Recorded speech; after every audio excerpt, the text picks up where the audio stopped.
Good morning, everybody. This is Coach Davis on Monday, August the 24th. Hope everybody had a great weekend. Going to start today off with our quote from a good friend of mine named Matt Smith. And he said that if serving is beneath you, then leading is above you. Now, most of us want to be leaders. We all want leadership roles. We all like being in charge. We all aspire to be leaders in life.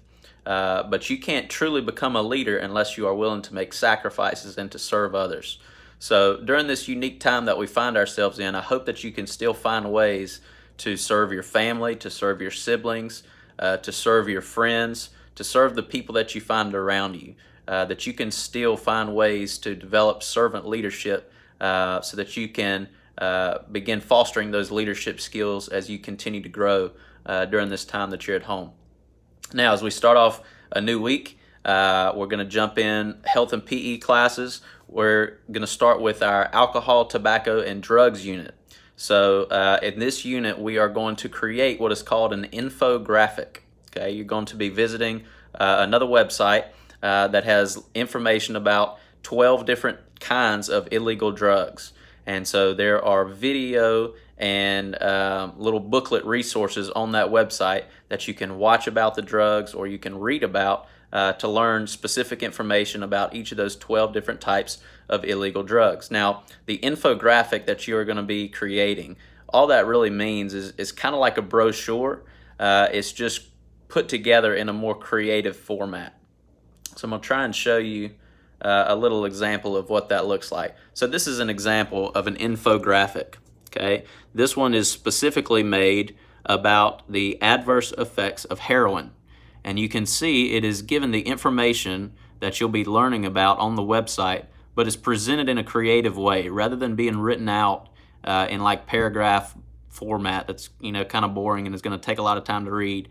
It's got some nice pictures that really catch your eye. It's got some great graphics going on there, but it still gives the information that we need to know about the drug. So you're going to be creating an infographic and you need the information about each of those drugs, and here's the website for that. It is called drugfreeworld.org, and all of this information is on Google Classroom. You can see there are free booklets that you can click on over here, and that will take you to each of these different illegal drugs that we're going to be studying during this week. And you can click on those and it will take you to a booklet where you can read about that. Or if you're kind of more of a video type person, you can go to these videos over here and you can select any of these videos to learn in that way. If you want to listen to a video about those drugs rather than read about it, you have that option as well. But you're going to take the information that you learn on this website, drugfreeworld.org, gather all of your information that you need to know, and the information that you need, you're going to need to know the name of the drug. You're going to have a description of what the drug is.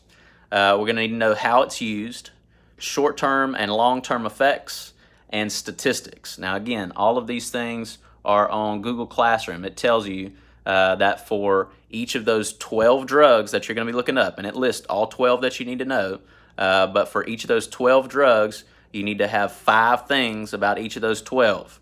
Now, if you're a math person, you can figure out that this is going to take a little bit of time and some effort to get all this information that you need to know.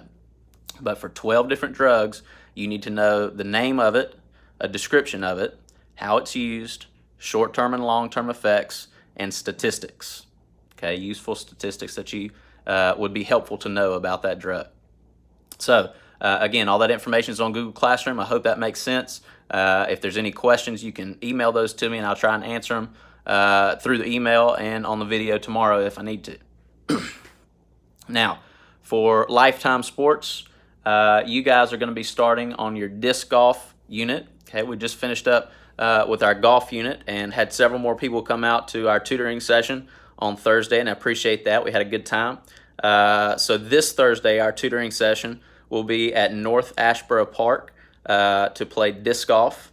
And I have all of the equipment that we'll be using, and of course it'll be sanitized and everything before we get out there. still following all of our social distancing rules and everything that goes into effect with that. But from 12:30 to 1:30, we'll meet at North Ashboro Park for our tutoring session on disc golf. Okay, and that is no cost for this trip. No cost for that.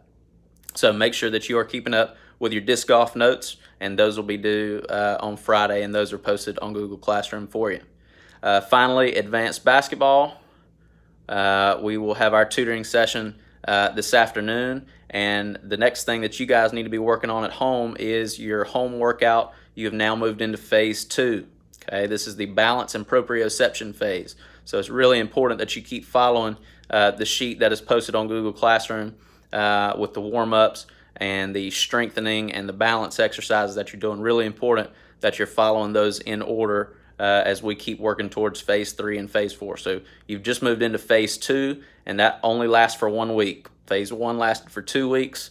This one in phase 2 will last for just this week. So we need to make sure that you are keeping up with that. We will continue going over in our tutoring sessions the base offenses that we started putting in last week, and we'll make sure that we are able to add 3 out and X with the man offenses that we've already put in. So we should expand our playbook up to 5 things by the end of this week. We have early offense, motion 4, motion 5 put in last week. We're going to make sure that we get in 3 out and X this week. So we'll make sure that we have our 5 total base offenses by the end of this week before we move into kind of more of our set plays and some of our defenses when we're able to do that once the state allows. So hope everybody has a great week. Again, if you all have any questions or concerns, shoot those to me in an email or a message on Google Classroom, and we'll get to it and have a great week.